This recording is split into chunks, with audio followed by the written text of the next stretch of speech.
Welcome to Java. Thank you kindly for joining me. It is October 16th, 2024, and it is also Wednesday. That means that it is Discord Day. We will be having a discussion later this afternoon, 5 o'clock Eastern Daylight Time, after the market closes and after the live stream. So if you would like to join us there, please do. If there's something you would like us to address or discuss, you can also leave it in the comments below. I'll leave a link in the description, or you can request a link so that you can join us. So thank you very kindly with that. There's quite a bit to cover today, so let's get started.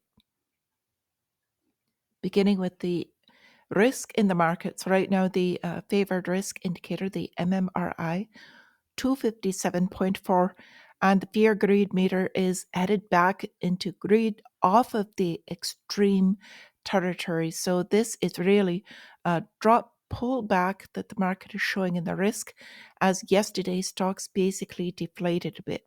Now, this was on a few things, mainly on the chips, as well as a couple of other things that had happened in the market.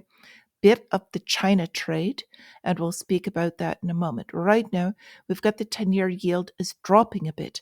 It's hovering just barely above the 4% level. And so this is actually going to give room for stocks to rise a little bit later if it continues. We had the dollar strengthen yesterday, and this is part of what happened yesterday is on China's easing. Again, it's all about the flow of the currencies and where they're headed. So now we are tied in much more deeply than previously with foreign markets, as well as with the derivatives trade. So now that everything has magnified, it's all leveraged. A lot more of that foreign trade we will be seeing in our markets. And yesterday was a good example of a portion of that. The other part, why the reason the markets dropped significantly was on a chip maker, ASML, which is pretty much anything but, dropped significantly when they accidentally leaked their earnings early. Now, when they dropped, they dragged down the rest of the chip sector along with them for the most part. So that drags on tech. So what we are looking at right now is the stock market in the red, having a bit of trouble. This is mostly from yesterday. The volatility index increasing, that is the kind of market fear meter, and gold rising. Now, with this, we've got oil dropping again. As I spoke about yesterday, it's the most manipulated asset on the market, I believe, at this current time is energy. So it had Saudi talking about basically suppressing the price, and then also, or suppressing production rather, and then also fear of lower demand. So they want to basically try to keep that price stable for them. So with this, we've got the futures looking green as well. So this also indicating a bit of strengthening a little bit later today. We'll look at the calendar. So with this, we had Asian and European markets as they open in the red today. Oil recovering a slight bit, gold higher, and global markets basically getting a bit more of from the weakness. They will get a little push a little bit later today. We'll see, because it's very slight to flat at the moment. So with this, S&P 500 futures rising in pre-market trading. What are we watching? JB Hunt Transport. Now, I'm watching this more for just the stock. Transport is a large indicator of what the economy is actually doing. So with that, we've also got Trump Media came out with some of their coins, and their stock is rocketing right now. So tech on a recovery sector. Sentiment right now, because of all of this, mixed, a bit cautious to green, barring any unseen events that happen, they should continue. Now, kind of the market is looking forward also to the jobless claims in the morning tomorrow. So let's look at the calendar. With this, we're getting import price index today, relatively quiet, probably have a couple of Fed presidents speaking, although they're much less significant than they were. We've got, as I said, tomorrow morning will be the big deal, because it is the initial jobless claims, basically as an anchor for the real economy. Even though the job claims numbers. The reports are fake. The numbers are not reliable. However, it is what the Fed will move on. So the market will be watching those numbers. Okay, so with this, I've got a few things I'd like to bring up as far as the real economy and what is going on. Now, Hurricane Milton was followed up right behind Helene. And what they're saying is that the insured losses now through these states could reach over $50 billion. So even though they say most of the insured loss can be blamed on wind, really it doesn't matter because they have exceeded the capacity to pay on these. And what that means is that the insurance risk will now be spread to all homeowners in these states that were hit, possibly broader, could possibly go federal. So, with this, who's winning in all of these things going on? Of course, the banks. So we've got a company, Synchrony. Their profits are surging 25% on higher credit card balances. Now, mostly retailers store credit cards, but what's going on is people are using their credit cards more and unable to pay down their credit card balances. So since they're able to increase their interest rates, they are making quite a good profit on this, basically, is what's going on here. It's not just this company, but credit card companies in general. So going down to basically what's happening with American production and what is going on with manufacturing. Now we have the big deal of Boeing going on right now as Boeing workers enter their second month of strike. Their rival Airbus is reportedly planning to cut 2,500 jobs. So maybe they'll go over to Boeing, who knows? I think there's still more shakeup to happen with this, but this is basically showing it's not just some of the issues that Boeing is facing, but a lack of demand in general. So we're watching basically a lot more companies are going to be moving offshore.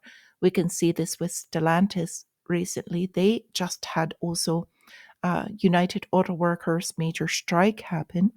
So now they're going to build more of their Ram trucks in Mexico, no longer made in the United States. So this could create more disputes with them. I suspect that there's large possibility Boeing would follow in this, basically in this path. We saw John Deere do this earlier, as well as many other companies. So again, moving the jobs offshore. So the problem that is going on with this a little bit larger is it is a global issue. So we see this with a company called Just Eat. Now, it's a delivery company similar to many others. This one is Amsterdam headquartered.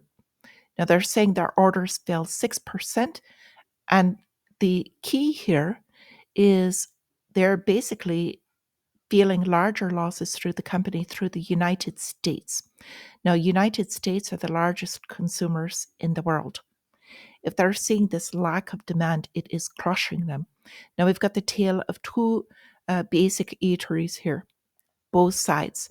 Now, the delivery is on the lower end, less expensive, but we've also got the upper end is being hit as well. Now, we've got a famous steakhouse. This one happens to be in Dublin. It's Shanahan's on the Green. They are now closed until further notice due to financial challenges.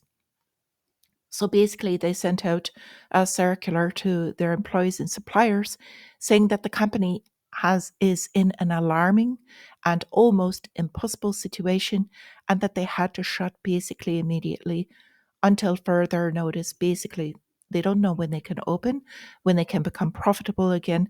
This is a famous place, steakhouse, that since early 2000, I believe. I took it over 1998. This is a dual citizen. He is US and Irish. And he opened this restaurant, had it for the past couple of decades, and now facing these strains. So just to show you how global this is. Now, with this, we've got some underlying things going on the economy that is in place is a war economy. Now, we've got Israel assuring the United States won't strike Iranian nuclear or oil sites. Energy. So the nuclear oil sites, you can see basically from this, is laying bare. They are telling the truth here. What is important? It's not about life. They don't care if you strike people or if there's more casualties, but as long as you spare the oil and the energy, they don't mind. So just to let you know, basically the target of these things and how you feel about that. So with this, we've also got Russia nationalizing assets of the United States, basically usurping them as well. But are they taking? A food giant. So Glove product is being placed under temporary state control. Is basically canned food company, long term. So I think they're preparing a bit as well. They are letting some other things go, but when the United States basically, and the Western world in general, basically putting some of their assets under basically what amounts to seizure, they're basically striking back. So with this, couple of other things I would like to cover outside of the markets, kind of. Now we've got the United States Army now using mixed reality devices set for upgrades and battalion assessments. Now they're talking about possibly next year, but if you look at the gear that they're wearing, they're basically, they call them heads-up displays. So basically following, which companies do you think this technology is following? The two main ones right now in the private sector is, of course, Meta and Apple. Now, with these, they're using these displays. You can see them, and they're advancing this technology. They are also reaching out for other companies. So, with this, they're also using from drones swarms to exoskeletons, that they're charting paths for robotic futures. Now, the drone swarms, they're basically using microwave arrays to disorient the drones. So, with this, they're basically building super soldiers in the background. Again, I'm speaking very lightly of this. We can speak more about it in Discord, but what this is driving forward. So, if you're looking to invest in these sectors, kind of look at what they're going forward with. Now, what I'm talking about with the super soldiers, basically, there were a couple of SEALs. This is the Navy elite. They drowned. And in the investigation, there's basically allegations that there's not just performance enhancing drug use, but they are also actually using surgery to enhance these soldiers. So, with this, we had another story that I can't put up here because I don't want this video to get banned, but the United States military now also has approval to be used basically internally on its own citizens. This is a major concern going forward. We'll be speaking about this. So, with this, I just want to wish you all a wonderful day. And until I see you again, my friends, stay free.